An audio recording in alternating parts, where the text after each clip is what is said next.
گمراہی کی طرف جائے. جبر نہیں ہے. لا اکراہ فی الدین، دین میں جبر نہیں ہے. اپنی عقل اور سمجھ کو استعمال کرو اور اپنے فائدے اور نقصان کو خود سمجھو.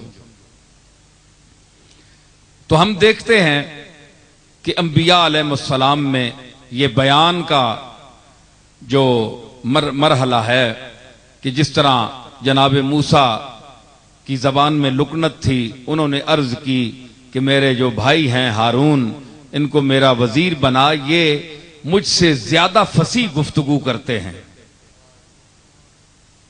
تو دیکھیں کہ اب یہ اللہ جانتا ہے، حکمت ہے کہ لکنت ان کی زبان میں کیوں تھی. بعض لوگ تو کہتے ہیں جو بچپن میں انہوں نے انگار وہ ایک رکھا تھا اپنی زبان پر تو اس کی وجہ سے تھی. بہرحال جو بات بھی تھی، تو ان کے جو بھائی ہیں جناب ہارون علیہ السلام، فرمایا کہ یہ مجھ سے زیادہ فصیح ہیں، بات کرتے ہیں، سمجھانے کا ڈھنگ ان میں ہے، بات کو سمجھا لیتے ہیں مجھ سے زیادہ. یہاں ایک اور نقطہ بھی ذہن میں رہے کہ یہ سگے بھائی ہیں اور پیغمبر ہیں، لیکن اعتراف دیکھیے کہ ایک اولو العزم پیغمبر موسیٰ، جناب موسیٰ، جن کا غالباً قرآن مجید میں 400-500 مرتبہ ذکر ہوا ہے، اور وہ ایک جو بات ان میں کسی وجہ سے بھی تھی تو انہوں نے اپنے بھائی کی فصاحت کا اعتراف کر دیا کہ میں مانتا ہوں کہ یہ مجھ سے زیادہ اچھا بول لیتا ہے. اس سے ہمیں سمجھ آتی ہے کہ اگر بھائیوں میں ایک دوسرے کے اعتراف کا جذبہ پیدا ہو جائے کہ کون مجھ سے زیادہ کس معاملے میں مجھ سے بڑھ کر ہے، تو محبت کے جو رشتے ہیں وہ اور قریب ہو جاتے ہیں. جس طرح کے قرآن مجید میں جناب موسیٰ نے ہارون علیہ السلام کی فصاحت قول کا اعتراف کیا کہ یہ مجھ سے زیادہ بہتر بول لیتا ہے، حالانکہ بھائی بھائی کے متعلق بہت مشکل سے تعریف کرتا ہے، لیکن یہ شان نبوت ہے کہ جو سچی بات تھی اس کو مالک کے سامنے پیش کر دیا. حالانکہ مالک بھی جانتا ہے، لیکن وہ موسیٰ کی زبان سے اس کا اعتراف چاہتا ہے، اعتراف کر دیا. تو اس طرح اگر مسلمان بھائی، یہ تو سگے بھائی تھے نا، تو اس سے پتہ چلتا ہے کہ اگر مسلمان بھائی بھی آپس میں ایک دوسرے کے جو بغض، اناد اور بخیلی رکھتے ہیں دلوں میں، دوسری کی جو جائز تعریف ہے، جس کا وہ حقدار ہے، اس سے بھی زبان بند کرتے ہیں، بلکہ الٹا اس کے مخالف بولتے ہیں، حالانکہ اندر سے ان کا دل مانتا ہے کہ ہم جھوٹ بول رہے ہیں. تو ان کو چاہیے کہ جناب موسیٰ کے اس عمل کی تقلید کرتے ہوئے، سنت موسوی کو اپناتے ہوئے ایک دوسرے کا اعتراف کریں. اعتراف کریں تو محبت بڑھے گی. آج جو امت فرقوں میں تقسیم ہے، اس کی وجہ کیا ہے؟ علماء لڑ رہے ہیں، اختلاف ہے، کوئی کس کے لیے کیا کہہ رہا ہے، حالانکہ خوبیاں اللہ نے سب کو دی ہیں، کسی کو کم کسی کو زیادہ، لیکن جو بھی اس بازار وجود میں آیا ہے اس کو اللہ نے کسی نہ کسی خوبی سے تو ضرور نوازا ہے. کسی کے دامن کو خالی تو نہیں چھوڑا اس نے. آپ میں 50 خوبیاں ہوں گی، لیکن اگر ایک شخص میں ایک خوبی ہے تو اس کی ایک خوبی کو بھی آپ تسلیم کریں. آپ یہ دیکھیں اور اللہ کا شکر ادا کریں کہ مجھے 50 یا 100 خوبیاں عطا کی ہیں. تو اگر ایک خوبی ایک شخص میں ہے تو اس بھائی کو آپ کیوں نظر انداز کرتے ہیں؟ تو اگر اس خوبی کو آپ اپنائیں گے، اس کی تعریف کریں گے تو اس کا دل بھی خوش ہوگا. پھر یہ تحدیث نعمت کے طور پر ہے، یہ کوئی غلط تعریف بھی نہیں ہے کہ آپ خوشامد کر رہے ہیں یا دوسرے کو یعنی اس سے کچھ فائدہ حاصل کرنے کے لیے تعریف کر رہے ہیں.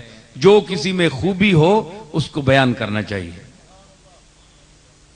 تو حضور علیہ الصلوۃ والسلام نے بھی جو تحدیث نعمت کے طور پر اپنے لیے فرمایا وہ بھی اعتراف کرم تھا، اپنے مالک کے کرم کا اعتراف تھا.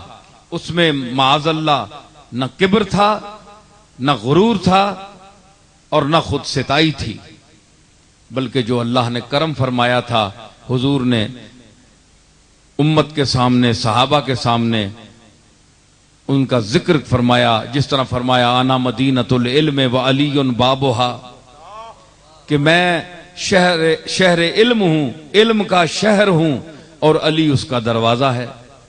تو اب علی نے، یہاں دیکھیں حضور کے بھائی ہیں علی، جس طرح موسیٰ نے تعریف کی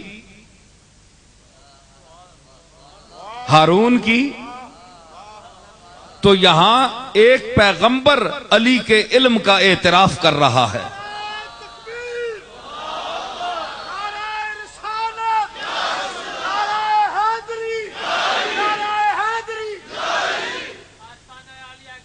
سمجھ آئی؟ ذرا آپ بھی اپنے آپ میں ذوق پیدا کیجئے. اہل بیت کا ذکر بھی ہوگا، جناب علی کا ذکر بھی ہوگا. ہم صحابہ کے غلام بھی ہیں، لیکن جو مقام علی ہے اور جو مقام اہل بیت ہے اس کا اپنا ایک مقام ہے. تو میں عرض کر رہا ہوں کہ یہاں حضور نے فرمایا، یہاں خود صرف فرما دیتے کہ انا مدینۃ العلم، بات ختم ہو گئی تھی. بات ختم ہو گئی تھی، فکرہ مکمل تھا. انا مدینۃ العلم، اے میری امت میں علم کا شہر ہوں، بس بات ختم ہو گئی. نہیں، فرمایا علی بابھا، شہر میں آنا ہے تو دروازے سے لوگ آتے ہیں.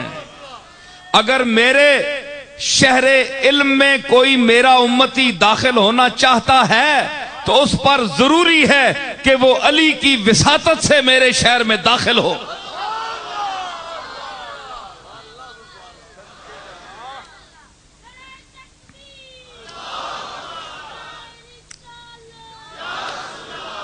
سمجھ آئی؟ علی کے حوالے سے آئے، کیونکہ یہ میرے شہر علم کا دروازہ ہے.